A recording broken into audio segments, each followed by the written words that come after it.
Olá, meus amigos, muito boa tarde. Tarde de quarta-feira, 24 de junho de 2020. Satisfação em poder estar aqui outra vez para mais uma entrevista, mais uma transmissão ao vivo.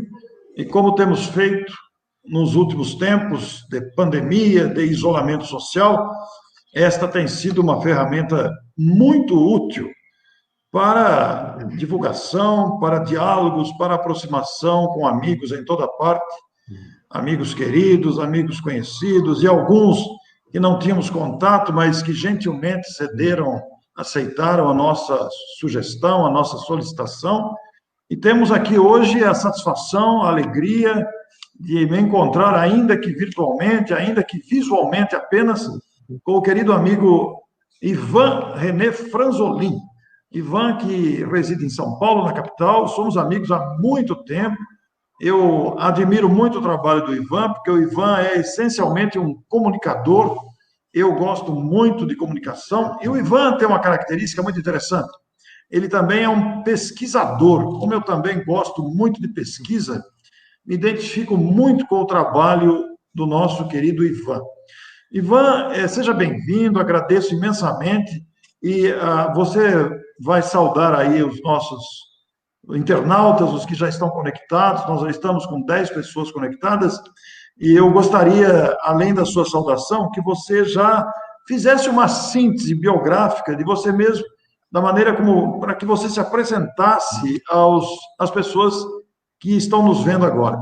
E depois, na sequência, você já pode até dizer se é espírita de infância, como é que conheceu o espiritismo, como é que se aproximou do espiritismo.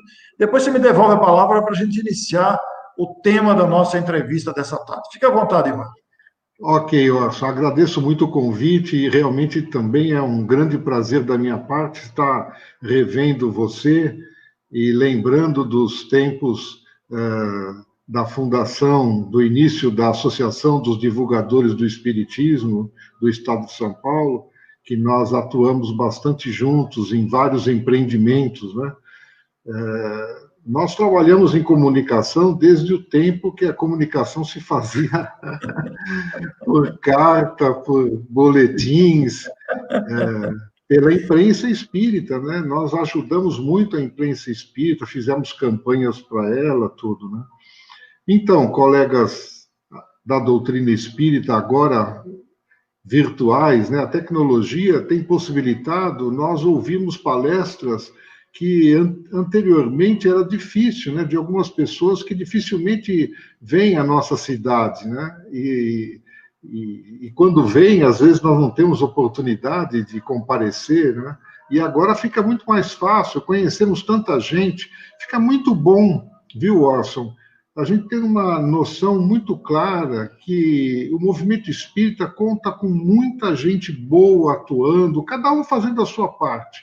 E isso é muito importante para o nosso desenvolvimento, né? Para o desenvolvimento do conhecimento espírita e para a disseminação das ideias na nossa sociedade. Eu, Orson, você sabe, sou formado em administração de empresas, depois me interessei, fiz especialização em comunicação social e especialização em marketing de serviços. E atuei muito como consultor de organizações, trabalhei em empresas de consultoria, trabalhei em empresas de informações, trabalhei com planejamento estratégico. Tudo isso acabou desaguando nos trabalhos espíritas, né? Meu primeiro livro, meu segundo livro que eu escrevi era Como Administrar o Centro Espírita, né? Trazendo toda a experiência de trabalho para a Casa Espírita. E trabalhei muito com planejamento estratégico, né? Na USE, aqui em São Paulo, eu ajudei a USE a implementar o seu planejamento estratégico e fui coaching da Federação Espírita do Estado do Espírito Santo, ajudando num trabalho muito importante que eles fizeram, é Projeto do Futuro. É um trabalho de planejamento muito bem feito que, na minha opinião, é um modelo para as outras federativas. E a gente tem trabalhado nisso. Eu sou voluntário de pesquisa no CEDOR, né, que é o Centro de Documentação, que está atuando, é liderado pelo Paulo Henrique Figueiredo, que lá tem as cartas de Kardec. Eu atuo especificamente numa pesquisa da correspondência do Silvino Canuto com o Carlos Embaçaí. Então, desde de 1937 a 1968. Muito interessante esse material, mas ainda estou no começo dessa pesquisa. Como espírita, Orson, e colegas virtuais, eu nasci em berço espírita por conta da minha mãe, né? Meu pai gostava de teosofia, mas gostava um pouco de tudo, mas não era nada. A minha mãe era, mas era a moda dela, era espírita a moda dela. Então, para você ter uma ideia, quando eu fui para o colégio interno, Liceu Nossa Senhora Auxiliadora, em Campinas, eu tinha 13 anos, e eu era muito levado, minha mãe já tinha avisado, olha, se continuar assim, você vai para o colégio interno. E eu acabei indo. E lá tinha o padre conselheiro, que conversava comigo sobre espiritismo. E em dado momento ele me pergunta, olha, Kardec disse isso, assim, assim, assim, como é que você explica isso? E eu falei para ele, Kardec, quem é Kardec? E ele morreu de rir, né? Aí ele disse, olha, Kardec é como se fosse um papa do espiritismo, você não conhece? Eu falei, não, porque eu conheci o espiritismo da minha mãe, né? As reuniões eram feitas em casa, as médiums eram minhas tias, então eu não conhecia isso, mas logo comecei a estudar. Eu sempre gostei de estudar, logo comecei a estudar Kardec. Aliás, Kardec a gente estuda a vida inteira e, ultimamente, tenho percebido vários pontos que deixei passar na leitura dos livros de Kardec. Aí trabalhei em casas espíritas, né? Fiz várias funções, doutrinariamente eu fui esclarecedor, fui instrutor de cursos, né? No início eu tinha um curso que era da federação, mas a federação cortou porque o curso foi considerado elitista, que exigia requisitos de curso superior para completar o curso, né? Que eram cursos do Rino Curti. E foi nesses cursos que eu estudei e me desenvolvi nisso. Aí me juntei com jornalistas aqui do estado de São Paulo, participei da AD, que era uma representação da ABRAGE, da Associação Brasileira de Jornalistas e Escritores Espíritas, que depois se transformou em AD, né? E a gente veio fazendo um trabalho muito grande até recentemente. Hoje nós temos, a AD tem apenas o programa de rádio, Ação 2000, na Rádio Boa Nova de Guarulhos, e mantém um site e o Facebook, mas as atividades ficaram bastante reduzidas, né? E vou levando esse trabalho de pesquisa. Eu faço essa pesquisa para espíritas desde 2015, novamente me reportando a minha experiência de trabalho, né? Nós fazíamos muita pesquisa. Quando você entrava numa organização, o nosso trabalho era, primeiro, fazer uma pesquisa chamada de clima e satisfação, que nós perguntamos coisas simples, né? Você está satisfeito com o seu trabalho? O que você acha do relacionamento com seus colegas e com o seu superior? E nós mapeávamos isso e identificávamos os pontos que a empresa deve atuar. Ou deve atuar para mudar alguma coisa, para melhor, ou deve atuar para esclarecer o seu público, para ele entender melhor por que ela age daquela maneira, né? Que ele, de alguma maneira, deu um peso maior ou criticou. E é isso o objetivo da pesquisa que nós vamos falar hoje. Que bom, Ivan. Eu me lembro, Ivan, quando a AD produzia aqueles disquetes, né, repletos de informações.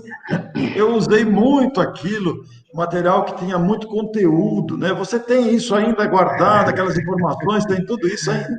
Tenho, sim. Isso aí é um trabalho do Américo Sucena, que eu comecei também a colaborar e ajudar no Centro Espírita Mãos Unidas, né?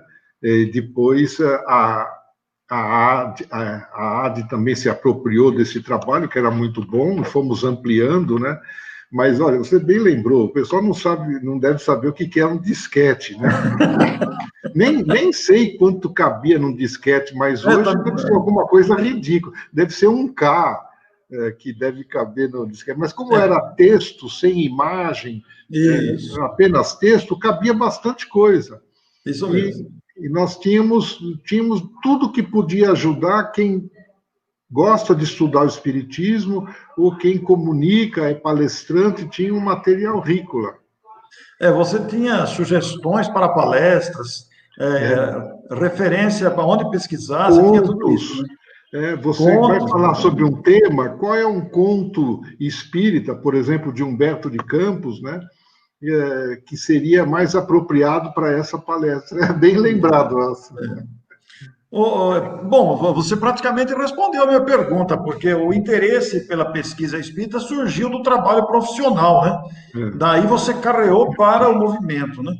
E essa pesquisa, Ivan, que você disse que surgiu em 2015, especificamente, o que é que essa pesquisa vai buscar? Ela vai buscar a quantidade de atividades, vai buscar a quantidade de frequentadores, idade média, é nessa direção mesmo? Então, Watson, a primeira pesquisa foi um teste, uma iniciativa para ver se dava certo, né? E nessa primeira pesquisa, a minha intenção era tentar obter dados um pouco de cada aspecto, né? Então, sobre a própria pessoa, nós chamamos dados de qualificação, né? Quantos anos ele tem, aonde ele mora, é casado, trabalha, é assalariado, não é? Isso ajuda a compor um perfil da pessoa que é espírita. Depois, nós abrimos uma sessão que era perguntas sobre você. Então, fazíamos perguntas sobre o que ele faz, se ele trabalha na casa espírita, se não trabalha, é só frequentador, e assim por diante. Numa outra sessão, sobre o seu entendimento da doutrina espírita. Veja, a nossa preocupação não há respostas certas e erradas, há o seu entendimento, é isso que nós queremos, não é? Nós queremos mapear como os espíritas pensam, agem e se comportam, e o seu relacionamento com a casa espírita. Então, num outro grupo, nós abríamos, se ele era trabalhador, então ele passava para mais um bloco, senão encerra a pesquisa. Se ele é só um frequentador. Se ele é trabalhador, aí nós perguntamos qual é a sua atividade, que você faz. Cada ano a gente tenta mudar.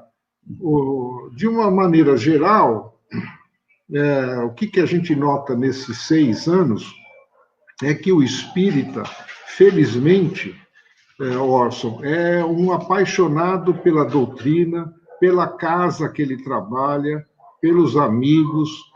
Eu fiz perguntas, eles disseram que eles convidam amigos, pessoas próximas a participarem do centro também. Eu estou com 3 cachorrinhos em casa aqui, agora eles estão latindo.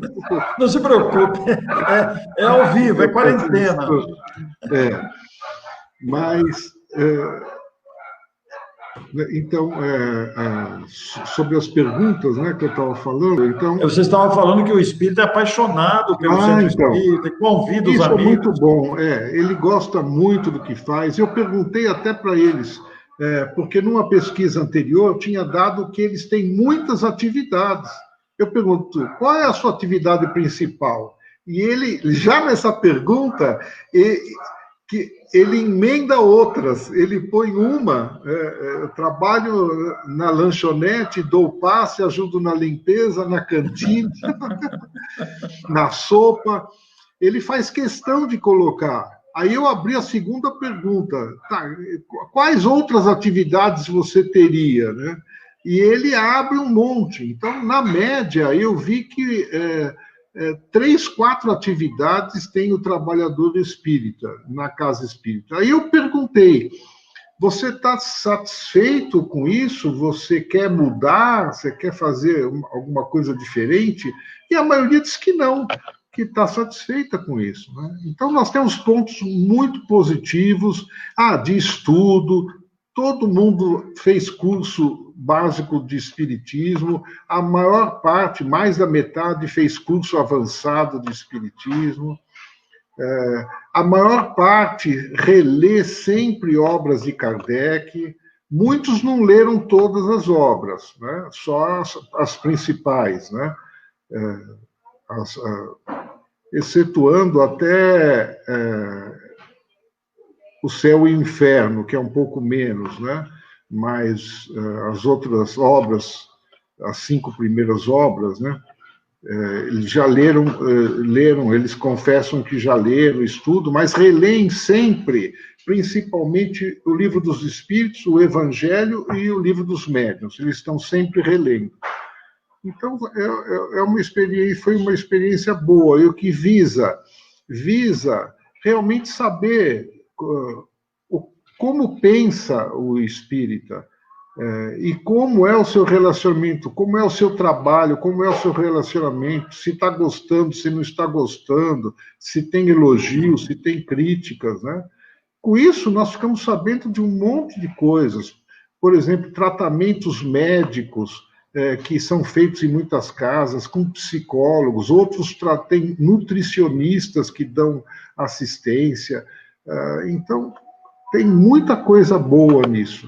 Ô, Ivan, e como é que você fez para que essas perguntas, esses formulários de perguntas, hoje está facilitado pelo WhatsApp, mas antes, como é que você fez essas questões chegarem às pessoas para responder?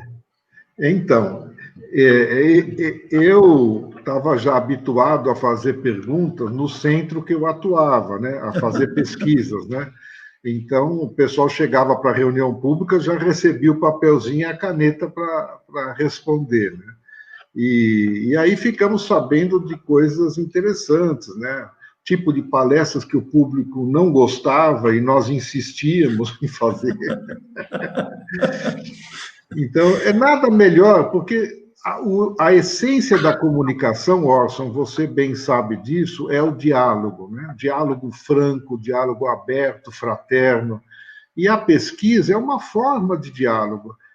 É uma oportunidade de você perguntar as coisas, e é uma oportunidade das pessoas responderem. Por isso que, às vezes, eu insisto, olha, responda a pesquisa. Não é por mim, eu não ganho nada com isso, mas é pelo movimento espírita. A sua opinião é muito importante, o seu modo de ver as coisas, né? É muito importante. E você teve bom retorno nesses anos todos, considerando... Falando em retorno, estou lembrando da complementação da sua pergunta. Já em 2015, recentemente, tinha Facebook, e eu utilizei o Facebook principalmente, né? E isso é uma característica que faz essa pesquisa não ser considerada científica. Uma pesquisa científica, você pode identificar tendências, né? E falar, olha, realmente essa tendência é dos espíritas brasileiros. Essa não. Por quê? Porque eu não tenho controle em quem responde a pesquisa. Eu não consigo ter um controle. Eu solto na internet e as pessoas vão respondendo. Você então, não identifica quem responde? Não, identifico, mas é assim, quando você faz uma pesquisa, você tem que ter um controle. Olha, eu vou fazer essa pesquisa, vou pegar 200 pessoas nessa cidade, 100 na outra, tudo em relação ao número de habitantes, em relação ao número de espíritas. Eu tenho que fazer um mapeamento para depois, cientificamente, poder afirmar que isso é representação de todos os espíritas brasileiros. Essa não. Mas uma pesquisa desse tipo requer um investimento muito grande, que nem as federativas fazem, né? Então, quem me dera, eu. Então, eu faço isso, né, para ter um indicador. E esse indicador tem confirmado que ele é muito fidedigno. Por exemplo, todos os dados que os censos levantaram sobre os espíritas, ele confirmou. Ah, Quer dizer, então mostra que ele tem consistência, né? Que bom. E olha, nesses últimos 5 anos, nós temos sempre mais de 500 cidades representadas e sempre em todos os estados do Brasil. Então, ele tem uma boa representatividade. O Ivan, o André Luiz Rosa, nosso amigo lá de Valinhos, também palestrante espírita, está fazendo uma pergunta muito interessante aqui. Você comentou sobre uma pesquisa sobre o que o público não quer ouvir, mas as casas insistem em fazer. Ele falou se você tem algum exemplo para dar nesta área dessa sua citação. Tem um exemplo. O pessoal diz que a gente insistia em fazer palestras consolativas, né? Entendendo que palestra consolativa só poderia ser baseada nos capítulos do Evangelho segundo o Espiritismo. Aí o pessoal escreveu: não aguento mais ouvir palestra do óvulo da viúva. Então, aí nós entendemos que em comunicação, quem constrói a parte consolativa, ou mais informativa, ou mais de entretenimento, é o comunicador. Ele pode falar sobre qualquer assunto. Ele não precisa se basear nos capítulos do Evangelho, né? Nós sabemos que muitas casas ainda usam isso e não temos nada contra. O importante é saber se seu público está satisfeito, e se você tem condições de fazer diferente, mantendo a necessidade de também fazer palestras que consolam. Porque o que consola, em última análise, Orson, é a explicação. O que é você dar um sentido para as coisas. E esse sentido você dá com uma explicação lógica, racional, bem embasada, bem fundamentada. E você pode falar sobre ciência, filosofia, qualquer outro assunto. Obrigado, André Luiz. Poxa, Ivan, essa sua colocação foi muito oportuna, inclusive a nossa querida Lucy Dias Ramos, escritora de Juiz de Fora, também está presente aqui, está dizendo muito oportuno o assunto. Obrigado, Lucy, também pela sua presença. Ivan, porque, veja bem, a prisão ao capítulo específico limita muito, né, Ivan? Não é assim? Limita, e geralmente o centro ele precisa trabalhar incentivando novos palestrantes, né? Então, você tem os veteranos e os novos. Aí você acaba fazendo com que os novos não consigam, porque ele tem pouca experiência, ele não consegue sair daquele espaço que foi retratado no capítulo. Ele não consegue sair dali. Então fica uma mesmice, né? São os mesmos exemplos, os mesmos termos. Então isso atrapalha a comunicação. Ivan, e quanto ao tempo de abordagem, qual foi a resposta da pesquisa? O público gosta de palestras durante quanto tempo? Olha, o público gosta de palestras entre 40 e 50 minutos. Mais do que isso, eles gostam também. Muitas das palestras, quando terminam, o pessoal quer mais. Mas a gente sabe que em comunicação é melhor parar enquanto todo mundo quer mais do que quando todo mundo está cansado. Então, todo mundo quer mais, vamos aumentar para 1h30. Não. Fica em 40 minutos que tá bom. Ivan, e o resultado dessa pesquisa, depois nós vamos chegar aí, você tem números para apresentar para nós, né? Mas o resultado da pesquisa apresenta o espírita, em geral, a média do espírita. Qual o perfil que a pesquisa concluiu? Olha, a pesquisa concluiu que o espírita, eu vou resumir bem e simplificar, né? Mas o espírita é do sexo feminino. É mesmo? Então, olha, eu posso afirmar para você que, olha, nesses 6 anos, deu sempre mais que 60% de Proporção, né? respostas, deu sempre mais do que 60% das respostas do sexo feminino. O sexo feminino é que está tendo as ações, executando as atividades em todos os níveis, inclusive na direção. Sim. E olha, se fosse no meu tempo que eu comecei no Espiritismo, eu iria pensar que, mas são donas de casa, os homens estão ocupados, trabalhando. Não.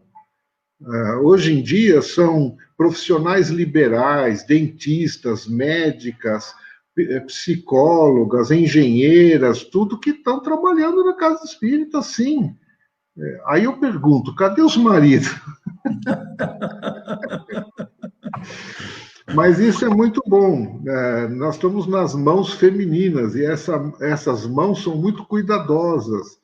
Essas mãos, elas se preocupam muito É com o verdade. bem-estar das pessoas, o bem-estar da casa. Tanto é assim que numa pesquisa eu perguntei: você está satisfeito com a limpeza do centro espírita? Eu cismei de perguntar isso, né? Só para saber se tem realidades diferentes no Brasil, né? Não. Todo mundo está muito satisfeito com a limpeza do centro espírita. Perguntei do visual, da decoração, e todo mundo também diz que está satisfeito. E eu entendo, é uma interpretação, né? Que a casa espírita, as pessoas sabem, ela não tem prioridade para fazer grandes decorações, né? Então, é um ambiente simples, né? E tem poucos recursos. Tudo. Então, nesse diapasão, as pessoas, então, colocaram que estão muito satisfeitas com isso. Mas a limpeza é um item essencial mesmo, né, Ivan? Realmente é uma coisa indispensável. E eu tenho andado bastante por aí, antes da pandemia, né? E a gente vê muitas casas dirigidas por mulheres, por grupos de mulheres. É, Conheço várias, mas várias mesmo, casas muito bem cuidadas, muito bem organizadas é. e dirigidas por mulheres. Ainda voltando à consolação, Ivan, a nossa querida Lucy está dizendo aqui que a doutrina espírita é essencialmente consoladora. O público novato vão porque sofrem. É uma realidade mesmo, né, Ivan? Pessoas que estão É. procurando alívio, estão procurando consolação, né? Não, isso mas eu tenho a impressão que às vezes nós exageramos. Tem casa espírita que não permite outro tipo de palestra, É porque verdade. diz: olha, eles estão sofrendo, eles precisam do consolo. Mas o consolo, às vezes, é você refletir em outros aspectos, que você não teve tempo nem condições para isso. E, de repente, você vai na casa espírita e o palestrante te estimula a você pensar em coisas que você nunca pensou. E isso Exatamente. pode te tirar de uma zona que está te fixando num padrão desagradável, ruim para você. Ivan, a Nerita, evangelizadora, atriz, contadora de histórias para crianças, está perguntando aqui se foi feita alguma pesquisa também na área de evangelização infantil. Então, não especificamente, mas o que nós notamos é que a maior parte dos trabalhadores da casa espírita estão na evangelização. Quando, quando se pergunta qual é a sua atividade, a maior parte é evangelização. Então, é um trabalho muito intenso, muito nobre, que a gente tem que valorizar. E ouso dizer, aí já é a minha opinião, né, que tem oportunidade de melhoria aí no trabalho, que já é bem feito, mas tem oportunidades de melhoria. E no grupo de mocidades, você fez pesquisas também? Pergunta o Nelson Custódio, de Araçatuba. E o Nelson, em quantos anos será que ele tem? Deve ser. Nelson, Nelson? posso denunciar aqui, Nelson? Eu conheço o Nelson. Ah, não, então eu sei que ele não é muito jovem, só um É como pouco, né? nós, está na nossa faixa aí. Bom, Nelson, essa é uma realidade, viu? A pesquisa, em todos os anos, tem confirmado o dado do censo. O espírita, no censo 2010, ele tinha a média de idade de 37 anos. E já em 2010 era considerada entre as religiões com idade mais avançada, mais adulta, né? Hoje, a pesquisa que acabou de encerrar, de 2020, deu que a idade média é 51 anos. Média. Verdade. Bom, então Aí, nós aí temos um você. público Aí você feminino na idade média de 51 51 anos. anos, você vê, até 20 anos de idade, menos de 1% que respondeu à Puxa, pesquisa, mas isso é todos os anos.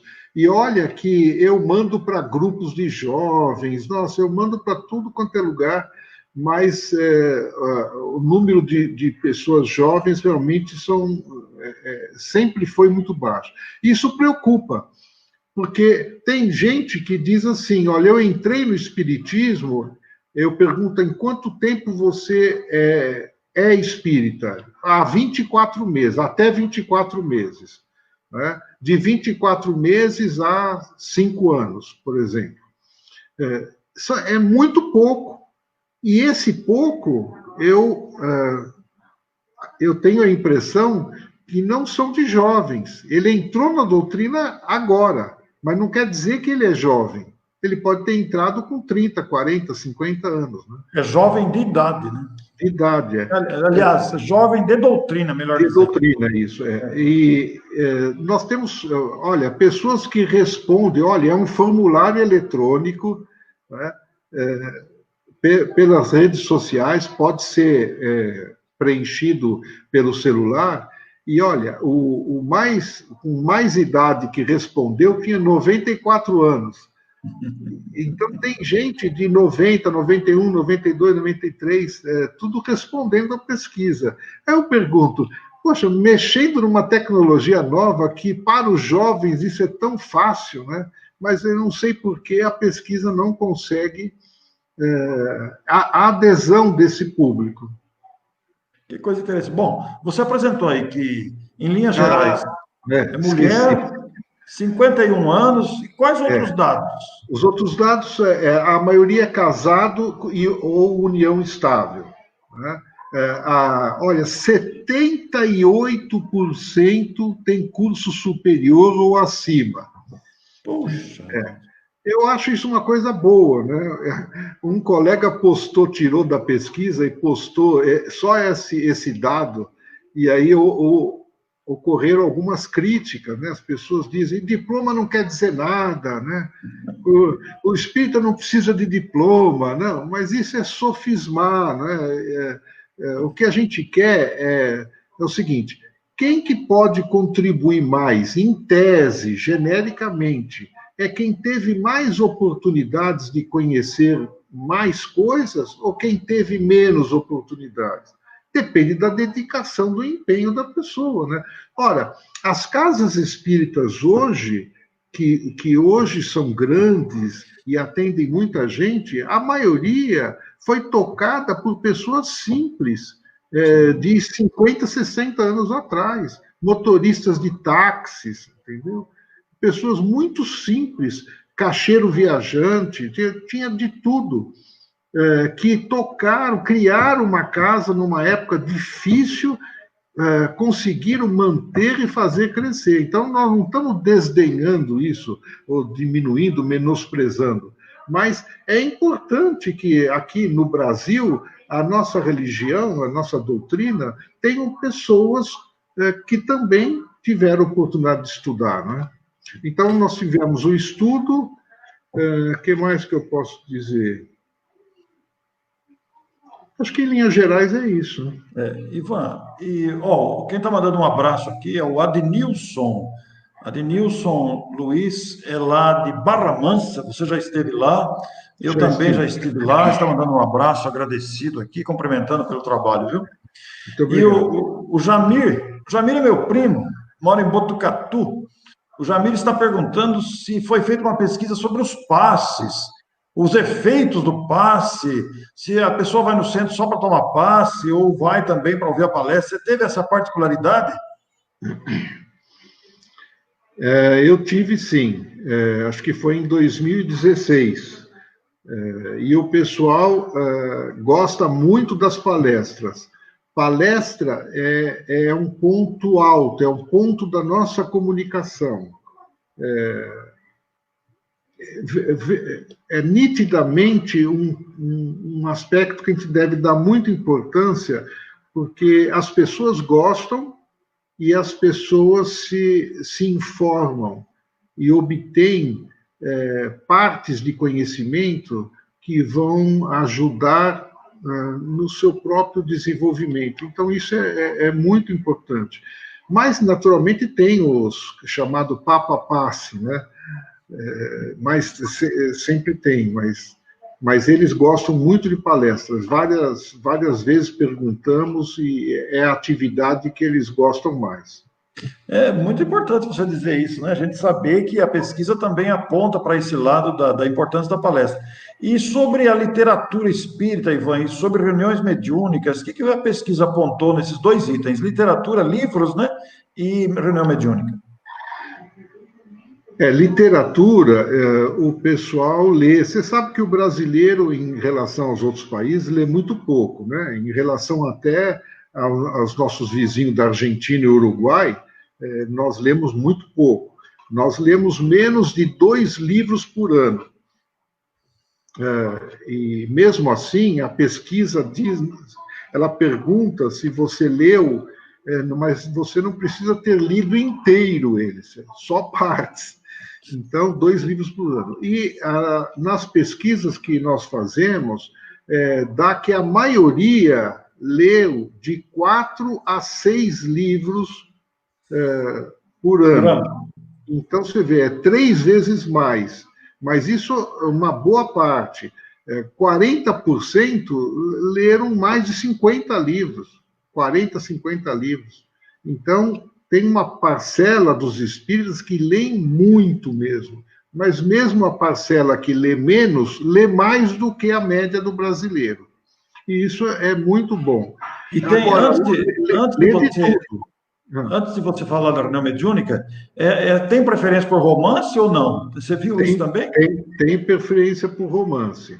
E romance, eu já fiquei com o pé atrás de romance. Mas estudando mais esse estilo de comunicação, eu percebi que no romance você atinge a alma, a emoção, o sentimento da pessoa. E isso é muito importante. Às vezes é aquele toque, aquele ponto que está faltando para a pessoa se despertar para a espiritualidade, para o seu lado espiritual, o seu lado moral. E isso é um aspecto que a gente não pode negligenciar. O que ocorre é que, muitas vezes, inconscientemente, você passa a crer que tudo que o livro espírita, o romance espírita fala, é como se fosse um livro didático, explicando a doutrina. Você esquece que tem uma licença poética, que tem um estilo literário, que quem escreve tem a liberdade de dramatizar, de ajustar, de fazer relações. Então, nós temos que dar um desconto. Por isso que o estudo é importante, para você poder ler um livro, espírita ou não, e saber exatamente até que ponto ele está em harmonia com o conhecimento espírita, até que ponto é uma licença poética, ele exagerou em algum aspecto, né? Mas o romance é muito importante e é o mais lido, com certeza. E como você entrou aí na questão da emoção que o romance agrega, né, para atingir o leitor, Você fez pesquisa também sobre a arte, o uso da arte, o teatro, a música, a poesia? Sim, Fez também? sim. Tem um contingente, no meu levantamento deu pouco, mas é um contingente de 5% que trabalha com arte na casa espírita. E a arte está representada com teatro. Vejam, se a pesquisa tivesse mais jovens, teria dado mais, que jovem gosta muito de teatro, né? Mas deu teatro, mas principalmente deu música, músicos e corais, né? E isso deu muito. E outra coisa, tem um aspecto curioso. Eu perguntei se eles gostam de músicas espíritas, com as letras espíritas. E eu, particularmente, não gosto muito. E gozado, né, que você tem uma ideia, né, que você gosta, não gosta de uma coisa, você tem ideia que todo mundo também pensa igual você, né? E não é assim, né? Lê do engano. A pesquisa deu que as pessoas gostam muito das músicas espíritas, né? Que bom. Eu,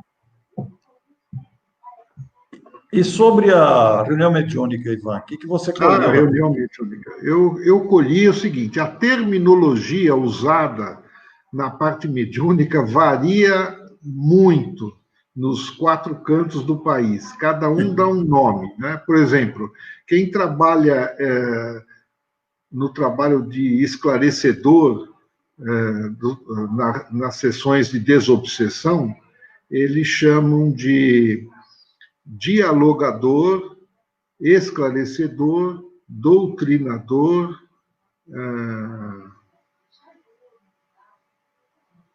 tem mais nomes. E cada tipo de mediunidade... tem um aspecto. Como nas obras explica-se que todo mundo é médium, né?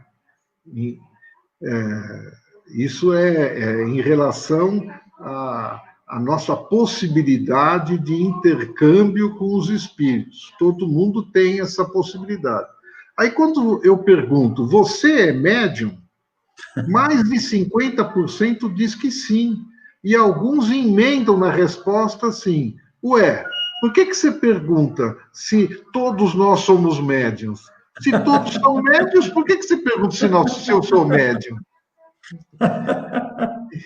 Então, eu tenho que esclarecer. Olha, eu estou querendo dizer mediunidade mais ostensiva, mediunidade de tarefa. Aí eu pergunto, mas você exerce regularmente a mediunidade na casa espírita? Mesmo assim, a pessoa diz que sim, e ela chama de mediunidade o trabalho do esclarecedor. Nós sabemos que o esclarecedor, ele realmente, num ambiente bem trabalhado espiritualmente, né? Ele recebe muita intuição, né, dos espíritos que estão ali para conduzir aqueles espíritos momentaneamente em estados de mais aflição. Então, mas isso a gente não está considerando uma mediunidade ostensiva, né?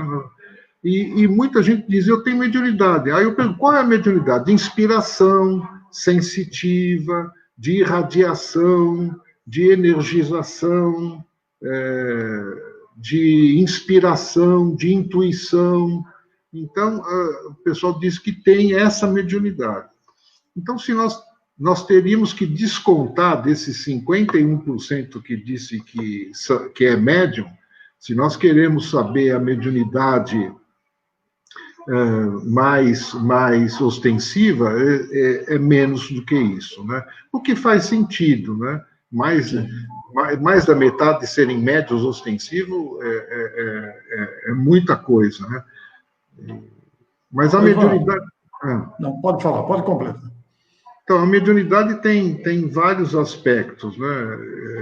Que são curiosos, né? Nós temos médium, nós perguntamos, você acha que o médium, quando chega na casa espírita, ele tem espaço e é bem utilizado para usar a sua mediunidade? Eu tinha certeza que eles iam dizer que não. mas disseram que sim. Que bom. Então, a minha percepção é que, por exemplo, se eu chego lá no centro espírita, eu tenho mediunidade de psicografia, eu conheci algumas casas, o meu universo é muito pequeno, né? Mas os médiuns sentam na mesa, tem um caderno e ficam psicografando o caderno. O dirigente nem vê, ele vê num outro dia o que foi escrito, tudo, né? Na hora nem vê. Então, eu tenho a impressão que a mediunidade pode ser melhor trabalhada. Por exemplo, nós escondemos a mediunidade do público. Eu perguntei se você tem acesso ao trabalho mediúnico, na casa espírita, você vê, assiste um médium tendo contato com os espíritos, a maioria diz que não. Aí você fica se perguntando, as pessoas conhecem a mediunidade não espírita, e a mediunidade, segundo o espiritismo, nós escondemos. O que, por um lado, é bom, porque você sabe que nos tempos dos nossos pais, a reunião de desobsessão, chamada de doutrinação na época, era feita na reunião pública. A pessoa não conhecia nada do espiritismo, sentava lá e via o espírito receber, e os médiuns não eram educados, não controlavam, o espírito gesticulava, gritava, era um escândalo, né, na reunião pública. Então, talvez por isso, o movimento espírita começou a pensar, não, peraí, isso aí não é para o público, realmente não é. Mas eu participei de casas em que eu era chamado para dar palestras e tinha um carinha do meu lado ali. E eu ficava pensando, dando a palestra, olhando para ele, né? Não era o dirigente. O dirigente me perguntou, quem é esse cara aqui, né? Ficava me olhando lá. Quando eu terminei a palestra, o dirigente falou, agora vamos ouvir a palavra dos amigos espirituais. Aí ele falou por 4, 5 minutos. Gente, eu fiquei com vergonha, acho que eu fiquei vermelho, acho que ninguém percebeu. Não que ele tenha me criticado. Ele complementou a minha palestra com coisas que eu havia estudado e pesquisado. E ele abordou aspectos que me fugiram completamente. Ele complementou em 4, 5 minutos. Tudo bem, você depende de bons médiuns, né? Não é fácil assim. Mas é uma maneira de você mostrar um médium de psicofonia ou um médium de psicografia. Se você coloca ele lá e lê a mensagem antes. Se a mensagem você achar que tem consistência, você lê para o público. Recebemos uma mensagem sobre esse tema da espiritualidade que aborda isso. É uma maneira de mostrar a mediunidade para o público. Você tocou num ponto muito importante, porque nós, na nossa infância, eu, você e tantos outros aí, na nossa faixa etária, e nem o Nelson aqui declarou a sua idade, ele tem 61. Nós, nessa faixa etária que estamos, na nossa infância, nós víamos os espíritos se comunicarem. As crianças e os jovens de hoje não têm essa oportunidade, é como se fosse uma coisa alheia, é como se fosse uma coisa estranha, né? É um desafio para o movimento espírita. Ô Nelson, agora, e você tem uma percepção de que os dirigentes também responderam à pesquisa ou é só o público que respondeu à pesquisa? Você chegou a perceber isso? Não, mais de 20% são dirigentes, coordenadores, presidentes, vice-presidentes, conselheiros, diretores, eles responderam à pesquisa. Sim. Que bom. Ivan, e o que mais te chamou a atenção nesses anos todos? Qual seria o quesito que você considera o que mais te chamou a atenção nesses anos todos de pesquisa? Eu chamo de crenças. Quais são as crenças dos espíritas? Então, tem algumas crenças que... por isso que a pesquisa é útil, né? Eu identifico... Olha, alguém fez uma pesquisa para espíritas e deu que os espíritas pensam assim. Eu acho que não é o correto. Vamos levar para o centro, na nossa reunião de diretoria. Será que o correto é esse pensamento? Ah, não, não é exatamente isso. Então, vamos identificar se na nossa casa espírita o nosso público também pensa dessa forma. Se pensar, vamos fazer palestra, vamos incluir no curso e vamos tentar mudar isso. Por exemplo, um princípio básico da doutrina espírita, lei de causa e efeito. Eu já fiz várias perguntas nesses anos, cada hora de uma forma, porque às vezes é a forma que você pergunta que se obtém uma resposta. Então, tem que ter muito cuidado com isso, com essa interpretação. Mas ficou patente que boa parte dos espíritas, 1/3 pelo menos, ele pensa que se ele fizer algum mal para outro, e aí vem os romances espíritas. Se eu dei uma facada num sujeito na encarnação passada, o que ele entende por causa e efeito? Nessa encarnação, eu vou receber a facada, mas não precisa alguém me dar uma facada. Eu posso ter um acidente de carro, bater e a parte do metal do carro quebrar e entrar na minha barriga, no mesmo lugar que eu esfaqueei o outro, porque o romance espírita gosta dessas ideias, né? Mas a doutrina espírita não é assim. A doutrina espírita é a lei do aprendizado. Se você aprendeu, não precisa passar.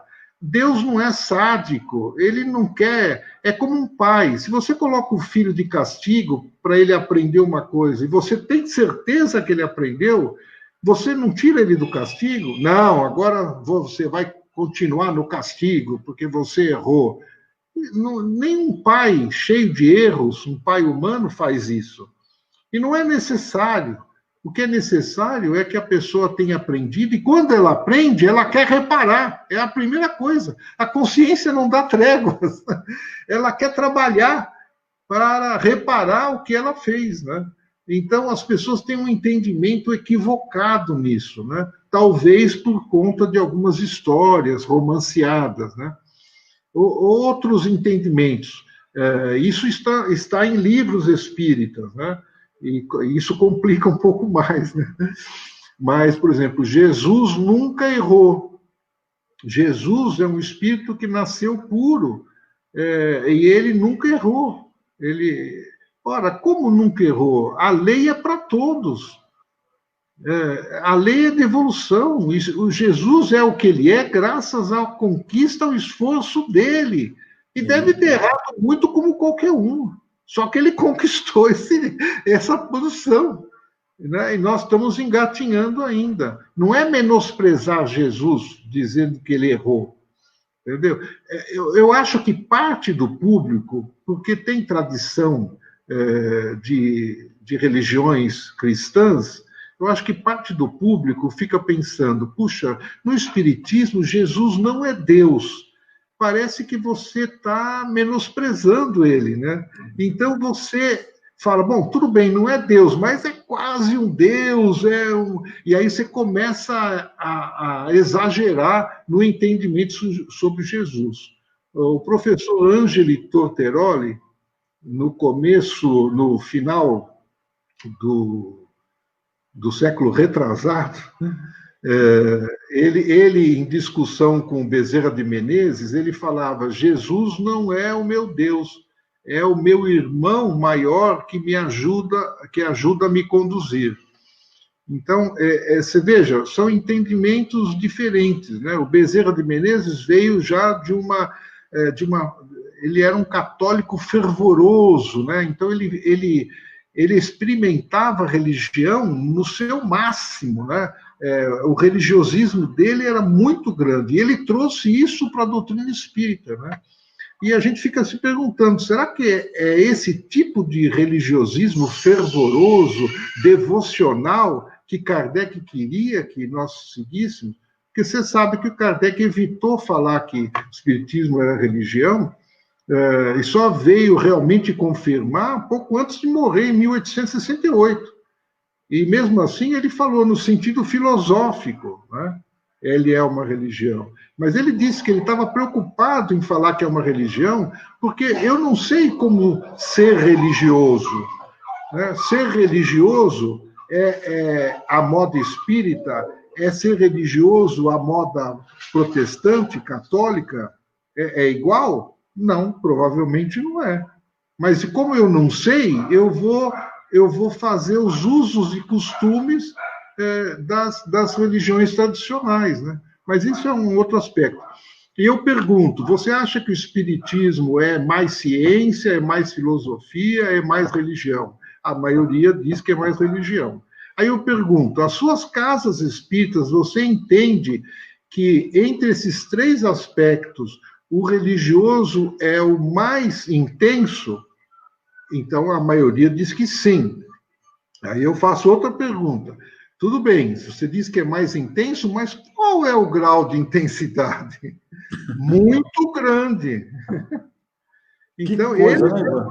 respondem. Então, mas isso não às vezes você fala que nós estamos exagerando na religiosidade, aí a pessoa pode entender, puxa, essa pessoa não tem Jesus no coração, não é cristão, né? Como é que é isso? Não, não é nada contra, é contra alguns exageros. Por exemplo, um espírito superior, você tem que admirar, você tem que aprender com as lições dele, mas não necessariamente você tem que fazer hinos para ele, você tem que fazer uma devoção exagerada.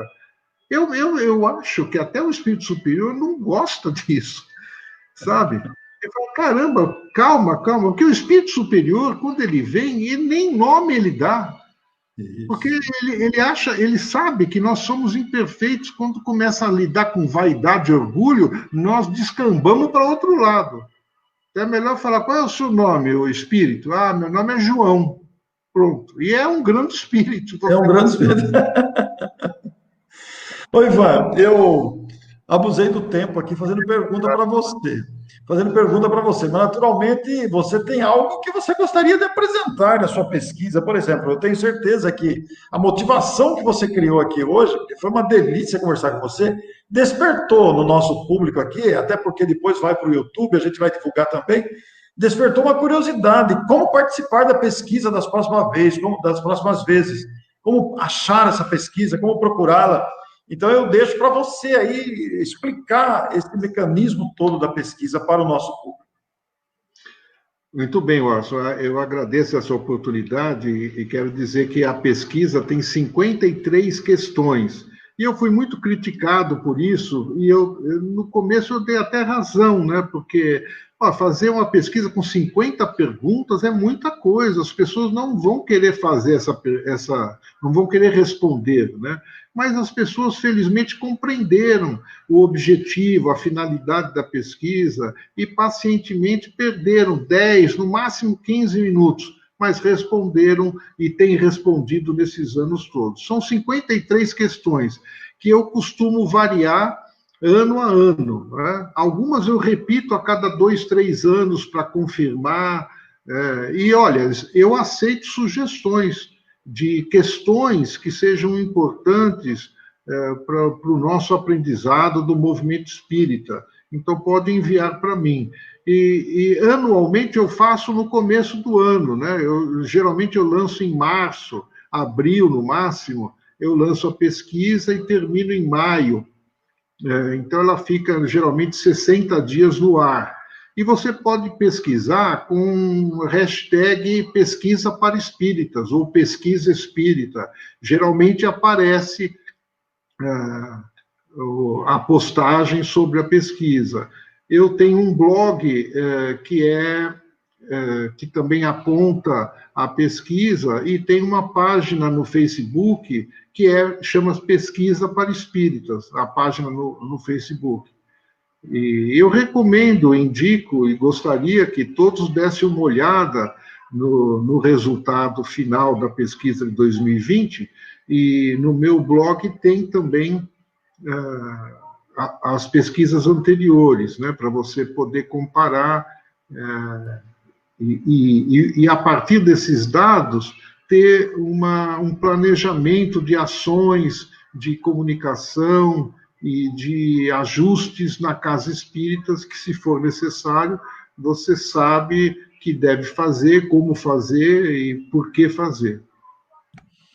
Foi muito bom que você falou isso, porque quando a gente subir para o YouTube, Ivan, nós vamos colocar lá na descrição do YouTube, nós vamos colocar o blog, nós vamos colocar o endereço do Face, porque aí quem acessar o canal e acessar o link do YouTube, né, vai ter essas informações lá para as pessoas poderem, porque não há necessidade de se preocupar em anotar agora, né?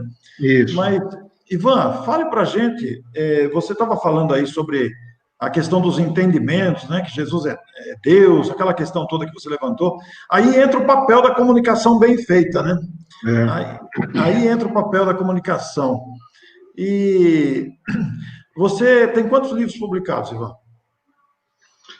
Eu tenho 6 livros, mas são livros mais voltados para a casa espírita, né? O último, já faz tempo que eu escrevi, Comunicação e Discernimento, da editora M, dando algumas dicas para a parte de comunicação na casa espírita, que tudo comunica, né? Um simples cartaz no centro espírita está comunicando. Se você coloca silêncio, ou o silêncio já é uma prece, você está comunicando coisas lá para o seu público, no inconsciente. Você precisa avaliar se o que você está comunicando corresponde à imagem, às características do espiritismo, né?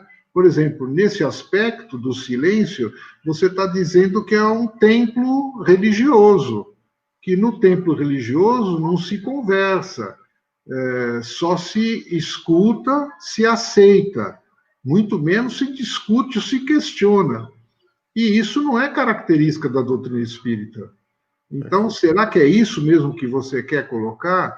Então, são várias dicas que eu coloco, um cartaz muito bem feito, mas colocado anos na mesma posição, do mesmo jeito, vira uma peça de decoração, não cumpre a finalidade, né? E coisas assim. Ninguém lê, né, Ivan? Ninguém lê às vezes, né? Conforme faz, ninguém lê. Você sabe, Ivan, que o detalhe da comunicação que eu tenho me batido nos últimos tempos, quando vejo o cartaz, então põe lá, dia 27 de agosto.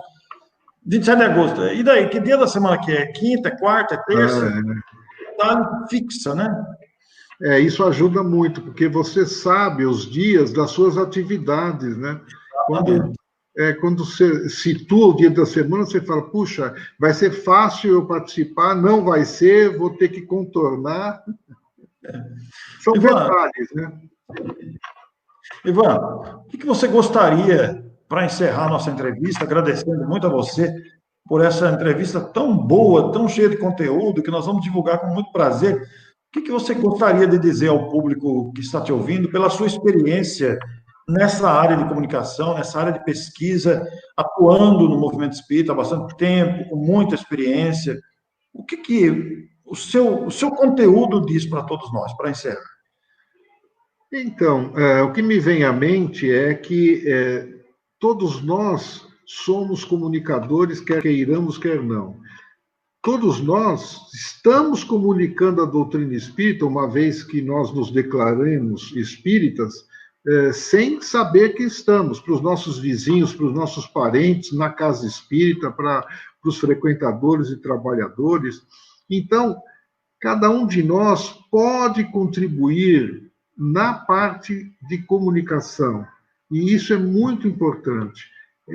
Você comunique-se, ajude, dê a sua opinião, o seu comentário numa postagem com um enfoque espírita. Não precisa falar de espiritismo, não precisa falar de Kardec, de Chico Xavier, de Emmanuel, não precisa falar isso, mas você passe para os outros os princípios, as ideias, você estará aumentando a sua contribuição para a sociedade.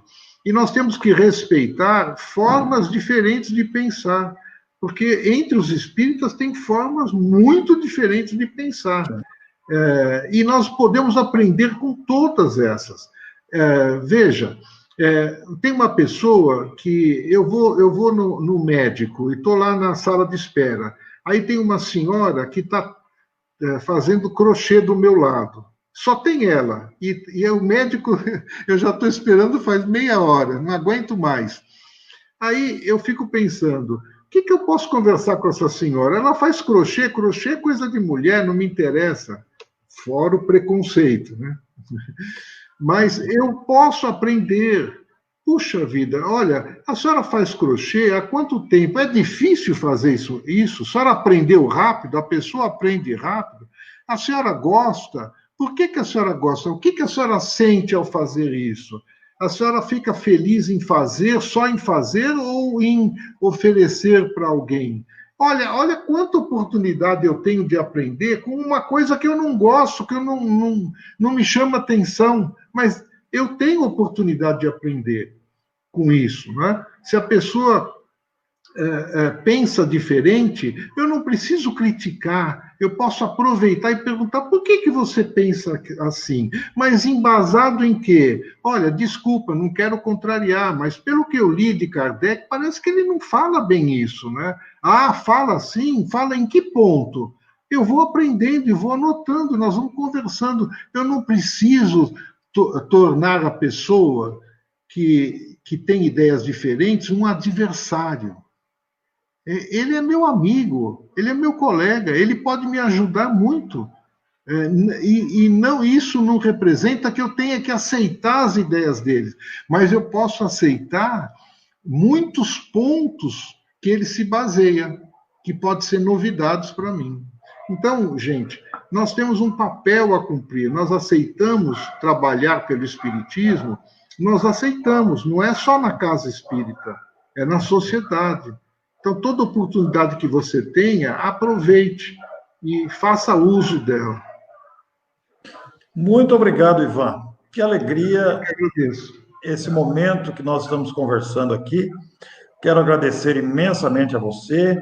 Assim que tiver o link do YouTube, eu vou te enviar, vamos disponibilizar, colocaremos as informações lá para que as pessoas acessem também a pesquisa no próximo ano, vejam o resultado de 2020, possam comparar com os anos anteriores, porque a pesquisa ela fornece elementos para você agir, né? Facilita as ações. Então, boa tarde. Muito obrigado, Ivan. Meu abraço a você. Muito obrigado a vocês que acompanharam. O público foi fiel aqui, viu, Ivan? Mantivemos aqui um público permanente, acompanhando atentamente a nossa conversa, que foi muito agradável. Muito obrigado a todos. Saudades de você, viu, Ivan? Também. Um abraço. Um grande abraço a todos. Muito obrigado.